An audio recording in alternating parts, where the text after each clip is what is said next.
Welcome back to That's Entertainment, the weekly entertainment show where we look at all the interesting news from last week this week.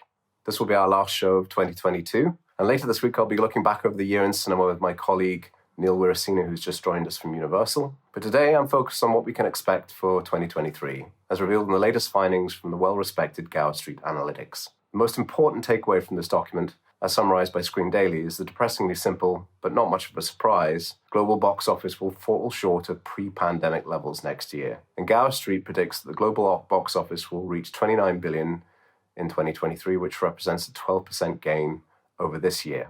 But that's actually smaller than 2022's rise. If their numbers are correct, it means the industry will need to wait until at least 2024 to see the full return to pre-pandemic global box office levels. And the forecast for next year is still 27% behind the average for the last three pre-pandemic years, where global box office stood at $42.3 billion in 2019. The US market is projected to deliver a 12% increase next year, reaching $8.6 billion.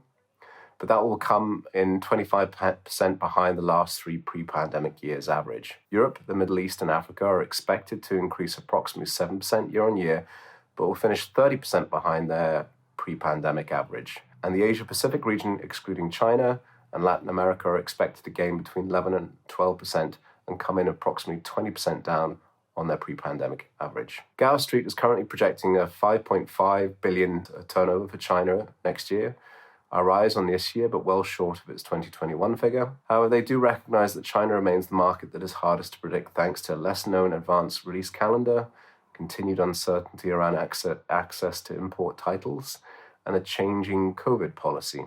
As picked up by Deadline Hollywood, this year has so far seen two films gross more than $1 billion globally.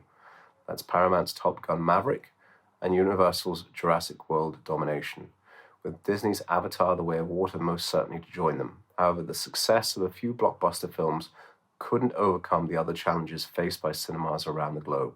China turned its back on many big studio titles, including Disney's Marvel movies, and the Russian invasion of Ukraine led to the US studios not releasing films in Russia. This led to a release calendar that saw long gaps between major movies opening, as fewer studio titles were released than originally scheduled, with production delays and post-production bottlenecks pushing films out of the year. As Parks Matthew Baloney put it, 2022 will end with the US theatrical revenue down around 30 to 35% versus 2019. There simply aren't enough big movies to sustain theaters, not at the current level of screens at least. All in, 67 movies got wide release in US theaters this year. That's down, not coincidentally, about 36% from pre-pandemic levels. We look for wide releases to expand to 95 to 100 movies in 2023, the analyst Eric Handler wrote in a recent note to clients, which is still 25% below normalized levels. So in conclusion, the good news for both exhibitors and distributors is that things are getting better and that 2023 should see more big titles released and more cinema goers making the trip back to the big screen.